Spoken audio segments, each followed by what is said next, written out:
नमस्कार, आदाब, जय भीम, सत श्री अकाल। मैं हूँ माजिद सिद्दीकी और आप देख रहे हैं फोकस हिंदुस्तान न्यूज़ चैनल। आज की ख़ास खबरें सब्सक्राइब करें, लाइक करें, शेयर करें।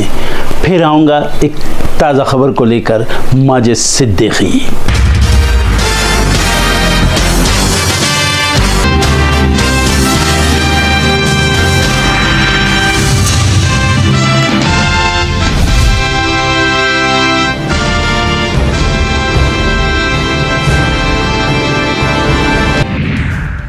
एसआईटी आज तिरुपति मंदिर का करेगी दौरा, मंदिर प्रशासन के अधिकारियों संग करेगी बैठक। पीएम मोदी जम्मू के एमए स्टेडियम में एक रैली को करेंगे संबोधित, बीजेपी उम्मीदवारों के लिए मांगेंगे वोट। पीएम मोदी की हरियाणा में रैली आज, बागड़ बेल्ट की 23 विधानसभा क्षेत्रों को साधेंगे। दिल्ली चुनाव को लेकर मंथन करेंगे बीजेपी और आरएसएस, राजस्थान में होगी 2 दिवसीय बैठक। शहीद भगत सिंह की जयंती आज, संयुक्त किसान मोर्चा जयंती को कॉर्पोरेट विरोधी दिवस के रूप में मनाएगा। कांग्रेस महासचिव प्रियंका गांधी आज जम्मू कश्मीर में करेंगी चुनावी रैलियां, जनता को करेंगी संबोधित। बीजेपी अध्यक्ष जेपी नड्डा का बिहार दौरा, सदस्यता अभियान की करेंगे समीक्षा। बिहार के सीएम नीतीश कुमार से भी करेंगे मुलाकात।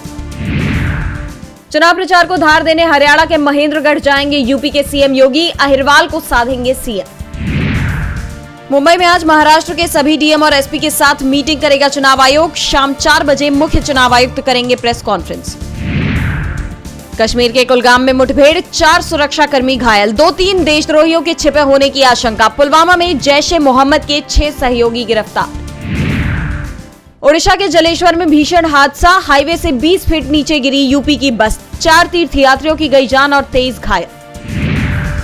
बुक माई शो के सीईओ सीटीओ को मुंबई पुलिस का समन, आज दोनों के बयान होंगे दर्ज। कोल्ड प्ले कॉन्सर्ट के टिकट की ब्लैक मार्केटिंग का मामला।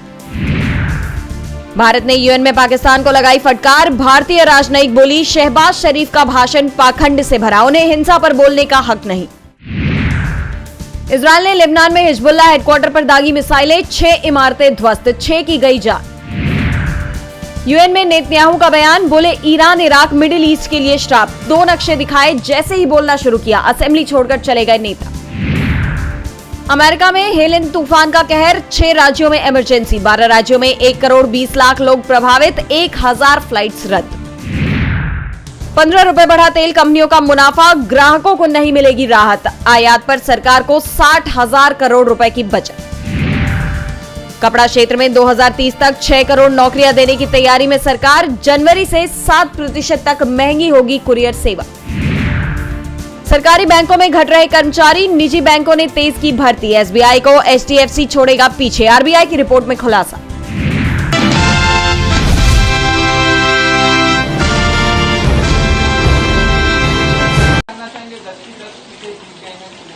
देखिए, ये मुंबई यूनिवर्सिटी एक बहुत बड़ी संस्था है, ऐतिहासिक संस्था है। मुंबई यूनिवर्सिटी पूरे देश में मुंबई यूनिवर्सिटी का डंका बसता है।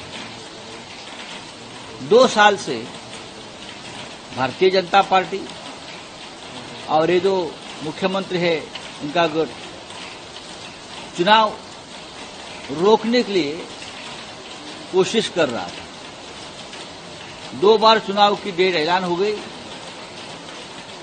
मतदाताओं की रजिस्ट्रेशन हो गया, 1-1 लाख मतदाताओं का रजिस्ट्रेशन हो गया, लेकिन डर के मारे ये सरकार और एबीवीपी क्या बोलता है, अखिल भारतीय विद्यार्थी परिषद, चुनाव टालते रहे। आखिर हाईकोर्ट के आदेश से चुनाव हुआ और पूरा पैनल शिवसेना का जीत गया, 10 से 10 सीट। 10 में से जो 9 हमारे उम्मीदवार जीते हैं, उसने कोटा से भी ज्यादा, जो कोटा लगता है जीतने के लिए, उससे भी ज्यादा मतदान लिया है। हमारा जो आखिरी उम्मीदवार है उनको 9 से 6 906 वोट मिले और पूरे एबीवीपी को मिलकर 700 वोट मिले हैं, पूरे। ये दर्शाता है कि महाराष्ट्र का युवा, महाराष्ट्र के राजधानी का सुशिक्षित युवा शिवसेना के साथ खड़ा है। चाहे महिलाएं हो चाहे युवा हो, शिवसेना के साथ खड़े। ये जीत इसलिए भी महत्वपूर्ण है कि यहाँ हमने जीत इसलिए हासिल की कि ये वोट खरीदे नहीं जा सके। सुशिक्षित मतदाता, तो एबीवीपी हो, भाजपा हो या शिंदे के लोग हो, जो वोट खरीदने में विश्वास रखते हैं, ये वोट खरीदे नहीं गए जा सकते। बहुत पक्के वोट होते हैं, सुशिक्षित वोट है। और दूसरी बात है, ये ईवीएम पे नहीं वोटिंग होता है, ये बैलेट पेपर पर होता है, तो वहां भी गड़बड़ नहीं कर सकते।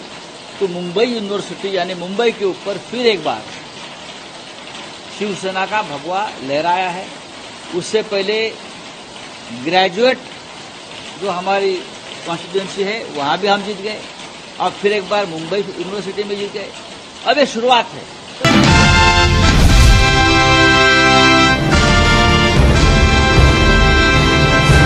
India is not the government of India. India is you.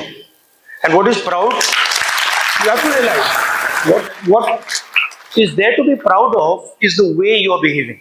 India is not the government of India. India is you. And what is proud, you have to realize, what is there to be proud of is the way you are behaving. Congress सांसद राहुल गांधी जम्मू कश्मीर में छोटी सभा और बड़ी चुनावी rally को संबोधित कर रहे हैं। इसी बीच 2 दिन पहले राहुल गांधी व्यापारियों से मिलने पहुंचे। इस कार्यक्रम में जम्मू कश्मीर के विभिन्न क्षेत्रों के 300 से अधिक व्यवसायियों और पेशेवरों ने भाग लिया और क्षेत्र की आर्थिक चुनौतियों के बारे में चिंता जताई। चलिए आपको पूरा वीडियो दिखाते हैं, जिसमें उन्होंने जीएसटी और नोटबंदी पर मोदी सरकार पर जमकर निशाना साधा। इस दौरान राहुल गांधी से कार्यक्रम में पहुंची एक लड़की ने बातचीत की। इस पर राहुल ने उसे भारत सरकार का मतलब भी समझाया, जिसके बाद कार्यक्रम में पहुंचे लोगों ने खूब तालियां बजाई। India is not the government of India. India is you. And what is proud, you have to realize, what is there to be proud of is the way you are behaving. Where your mother passed away, you're struggling, you're not getting the money, you have a dream, you're not sitting here and crying, you're not upset, you're standing and you say, okay, this dream is not working, let me do another dream. So India is this spirit. And this spirit is something I'm very proud of, you're very proud of. Right? Now don't confuse India with the government of India. They are two different things. Don't confuse India with the system that is oppressing the people of India. बातचीत के दौरान राहुल गांधी से कार्यक्रम में पहुंची एक अन्य महिला ने भी खुलकर अपनी बात रखी। बातचीत जीएसटी से जुड़ी थी। इस पर राहुल गांधी ने क्या कुछ कहा, वो भी आप सुनिए। This spirit is the spirit that can take on China. Sir, मेरे बहुत सारे क्लाइंट्स हैं जो इनिशियली जिन्होंने रजिस्ट्रेशंस लिए, they were not aware कि क्या कॉम्प्लिकेसी है और क्या complication they will face. Recently they received like notices, GST notices of around like 60 lakh, 80 lakhs. So they were like fully devastated कि वो उसको कैसे पूरा करें, because उनकी पूरी कैपिटल सिर्फ उस GST नोटिस के like waste tax, interest, penalty उसको पे करने में खत्म हो जाए। They were fully devastated. We have to find a solution जिससे हम like उनको किसी तरीके से help करें। आपने पता नहीं ये देखा अन्नपूर्णा वाला, देखा आपने कोयम्बटूर में? Did you see that? The guy is telling the minister that the GST is different for the bun and different for the cream. And अगर मैं बन और क्रीम को मिला देता हूं तो उसकी GST अलग हो जाती है, और अगर बन और क्रीम को मैं अलग रखता हूं तो GST अलग रहती है। और मैं मतलब अलग रखता हूं क्योंकि उससे मतलब कॉस्ट कम हो जाती है। Now this is ridiculous, right? And what is he doing? He is expressing his frustration. And what is the BJP doing? The BJP is calling him to a hotel, making him apologize, insulting him, and then viraling the video. Instead of saying, you're right, actually this is a foolish idea, this GST on buns and on cream, let's fix it, right?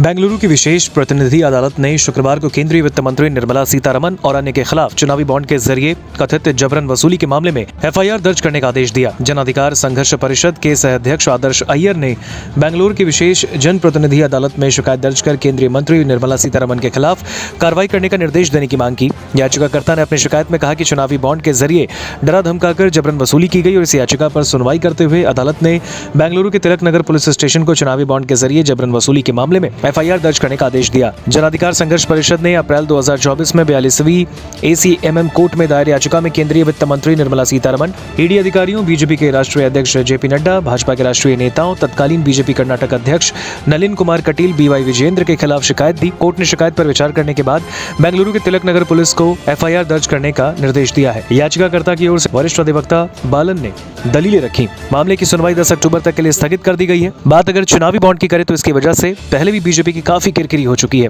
दरअसल नरेंद्र मोदी की अगुवाई वाली केंद्र सरकार 2018 में चुनावी bond योजना लेकर आई। सरकार का कहना था कि चुनावी बॉन्ड की योजना राजनीतिक पार्टियों को दिए जाने वाले नकद, दान या चंदे को पारदर्शी बनाने के लिए लाई गई है। चुनावी बॉन्ड के जरिए राजनीतिक दलों को फंड देने का काम शुरू हुआ। हालांकि इसमें यह बताने का प्रावधान नहीं था कि किसने कितने का बॉन्ड खरीदा। इसे लेकर विपक्षी दल सुप्रीम कोर्ट पहुंचे और शीर्ष अदालत ने इसी साल लोकसभा चुनाव से पहले इसे रद्द कर दिया।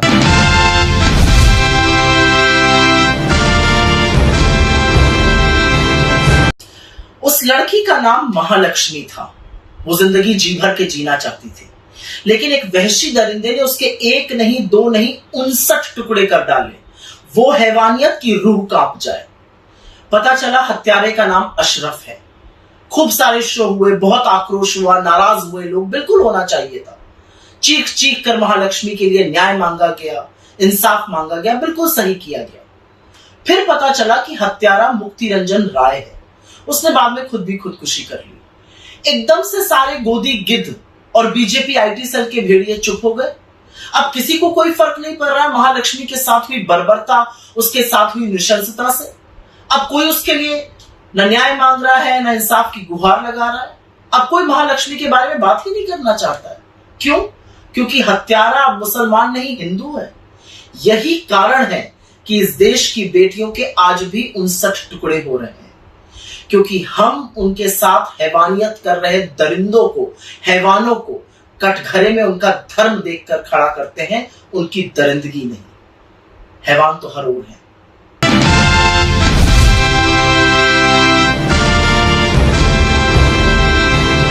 जम्मू कश्मीर में 10 साल बाद विधानसभा चुनाव हो रहे हैं। ऐसे में चुनावी माहौल गरमाया हुआ है और पार्टी के नेता एक दूसरे पर आरोप लगा रहे हैं। इस बीच नेशनल कॉन्फ्रेंस के उपाध्यक्ष उमर अब्दुल्ला ने बीजेपी पर बड़ा आरोप लगाते हुए कहा कि बीजेपी ने अब पाकिस्तान को क्लीन चिट दे दी है, क्योंकि बीजेपी के नेता जब यहाँ आते हैं तो वो कहते हैं कि जम्मू कश्मीर में अशांति के लिए जिम्मेदार यहाँ के 3 परिवार है, लेकिन जब दूसरे राज्यों में जाते हैं तो यहाँ की अशांति के लिए पाकिस्तान को जिम्मेदार ठहराते हैं। बता दें कि अब्दुल्ला यही नहीं रुके, उन्होंने आगे कहा, नेशनल कॉन्फ्रेंस पे ये इल्जाम लगा था कि हम सरेंडर्ड मिलिटेंट्स का इस्तेमाल अपने इलेक्शनों में कर रहे हैं। अब होम मिनिस्टर साहब कहते हैं कि वो इन्हीं लोगों से बातचीत करने के लिए तैयार हैं। अगर वो इनसे बातचीत करने के लिए तैयार हैं तो फिर अगर वो हमारे प्रोग्रामों में आ जाते हैं तो क्या बुरी बात क्या है? कहीं ना कहीं तो बीजेपी कंफ्यूज है, इसलिए वो बाकी मुल्क में ये कहती है कि यहाँ आतंकवाद के लिए पाकिस्तान कसूरवार है, लेकिन जम्मू कश्मीर में आके कहते हैं कि ये 3 परिवार जो हैं यहाँ आतंकवाद के लिए कसूरवार हैं। वो पहले ये तय करें कि ना जम्मू कश्मीर में आतंकवाद के लिए कसूरवार है कौन, फिर हम आगे बात करेंगे। बता दें कि शुक्रवार को बीजेपी अध्यक्ष JP नड्डा ने जम्मू कश्मीर का दौरा किया था, जहां उन्होंने कांग्रेस और नेशनल कॉन्फ्रेंस पर पाकिस्तान का एजेंडा चलाने का आरोप लगाया था। इसी के साथ अभी हाल ही में प्रधानमंत्री नरेंद्र मोदी जम्मू कश्मीर में चुनावी सभा को संबोधित करने आए थे, जहाँ उन्होंने PDP, नेशनल कॉन्फ्रेंस और कांग्रेस को जम्मू कश्मीर में अशांति फैलाने का आरोप लगाया था।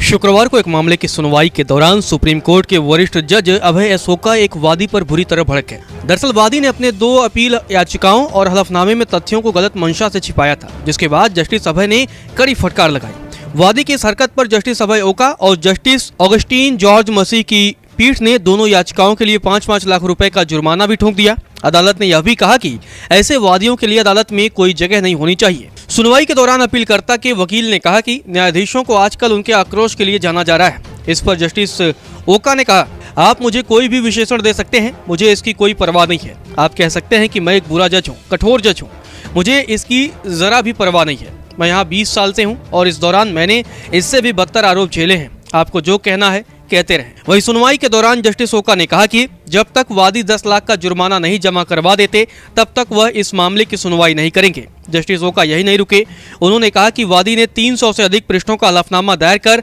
और अपने स्वयं के आचरण की व्याख्या करने के बजाय उत्तरदाताओं के खिलाफ आरोप लगाने का इसे अवसर बना लिया। जस्टिस ओका ने कहा कि कानून की प्रक्रिया का घोर दुरुपयोग हुआ है। जब आपसे अपने आचरण के बारे में स्पष्टीकरण देने की अपेक्षा की जाती है तो आप प्रतिवादी के खिलाफ आरोप लगाने के अवसर का उपयोग करते हैं। आपने कहा कि कोई दमन नहीं है, हम ऐसे वादियों को कतई बर्दाश्त नहीं करेंगे जो इस तरह के हलफनामे दाखिल कर रहे हैं। गौरतलब है, वादी ने सुप्रीम कोर्ट में राष्ट्रीय कंपनी कानून अपीलीय न्यायाधिकरण के आदेशों को चुनौती देते हुए 2 अलग अलग SLP दायर की थी। जस्टिस ओका की अध्यक्षता वाली पीठ ने अपने आदेश में कहा कि अपीलकर्ता ने अपनी दोनों अपीलों में महत्वपूर्ण तथ्यों को छुपाया है और 19 पेज का हलफनामा दायर कर उसके साथ 300 पन्नों का दस्तावेज संलग्न कर नए अप्रोच का साहस किया है। कोर्ट ने कहा कि इससे वादी की मंशा का पता चलता है कि वह तथ्यों को दबाकर अदालत को गुमराह करना चाहता था।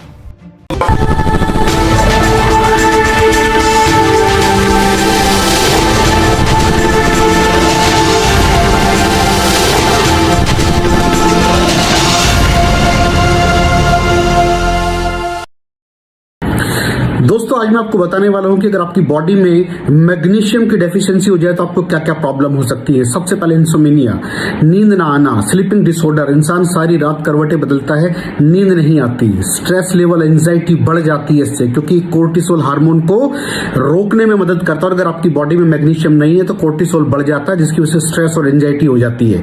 मूड स्विंग्स, इंसान को पता नहीं चलता उसके मूड स्विंग्स होते हैं, थोड़ी थोड़ी देर में गुस्सा आना, थोड़ी थोड़ी देर में चिड़चिड़ापन होना, क्योंकि ये सेरोटोनिन हार्मोन को बढ़ने में मदद करता है। अगर आपकी बॉडी में less magnesium is equal to less serotonin, और सेरोटोनिन हैप्पीनेस का हार्मोन है। अलावा इसके ये फटीग को भी कम करता था। अगर आपकी बॉडी में मिनरल डेफिशिएट है, अगर आपकी बॉडी में मैग्नीशियम नहीं है तो आपको थकावट बहुत जल्दी फील होगी, जरा सा काम करती है आपकी बॉडी थक जाएगी। पुअर डाइजेस्टिव सिस्टम, ये डाइजेस्टिव सिस्टम को भी मैनेज करने में बड़ा शानदार रोल प्ले करता है, और अगर इसकी डेफिशिएंसी है तो कॉन्स्टिपेशन, डायरिया जैसी प्रॉब्लम हो जाती है। माइग्रेन, बहुत खतरनाक प्रॉब्लम है माइग्रेन। अगर डेफिशिएट है आपकी बॉडी मैग्नीशियम से तो आपको माइग्रेन की प्रॉब्लम भी हो सकती है। ब्लड प्रेशर, अगर आपकी बॉडी में मैग्नीशियम कम है तो आपको ब्लड प्रेशर की प्रॉब्लम हो सकती है। इरेगुलर हार्ट बीट, ये हार्ट बीट का बढ़ जाना, कम हो जाना, बढ़ जाना, कम हो जाना, मैग्नीशियम डेफिशिएट होने की निशानी है। ऑस्टियोपोरोसिस, बोन हेल्थ वीक हो जाती है, क्योंकि आपकी बॉडी का 60% जो मैग्नीशियम है वो आपकी बोन्स के अंदर होता है। अगर आप बाहर से मैग्नीशियम नहीं ले रहे हैं तो आपकी बॉडी जो है वो हड्डियों में से लेना शुरू कर देती है, जिसकी वजह से ऑस्टियोपोरोसिस की प्रॉब्लम भी हो सकती है, आपकी हड्डियां कमजोर हो जाती हैं। और मसल क्रैम्पिंग, मसल क्रैम्प, नस पे नस का चढ़ जाना, मसल्स पे अकड़ जाना, बिल्कुल चलना मुश्किल हो जाता है। तो मसल क्रैम्पिंग भी तभी होती है जब आपकी बॉडी में मैग्नीशियम की डेफिशिएंसी हो। और दोस्त, हमारे यहाँ 90% से ज्यादा लोग मैग्नीशियम डेफिशिएंसी के शिकार हैं। कहां से मिलेगा मैग्नीशियम, कितनी मात्रा में लें, किस क्वालिटी का लें? तो उसका जवाब है वेस्टीज प्राइम CMD। इसके अंदर आपको भरपूर मात्रा में मैग्नीशियम मिलेगा, आपकी सारी प्रॉब्लम सॉल्व हो जाएगी। Thank you so much. दर्शकों, देख लिया आपने हमारे वीडियो को। हमें खुशी होगी कि आपने हमारे न्यूज़ को लाइक किया और दूसरों को शेयर किया। अगर अभी तक हमारे चैनल फोकस हिंदुस्तान को सब्सक्राइब नहीं किया है तो तुरंत सब्सक्राइब करें, कमेंट करें और बेल आइकॉन को प्रेस करें। हम हाजिर हैं खबर के लिए।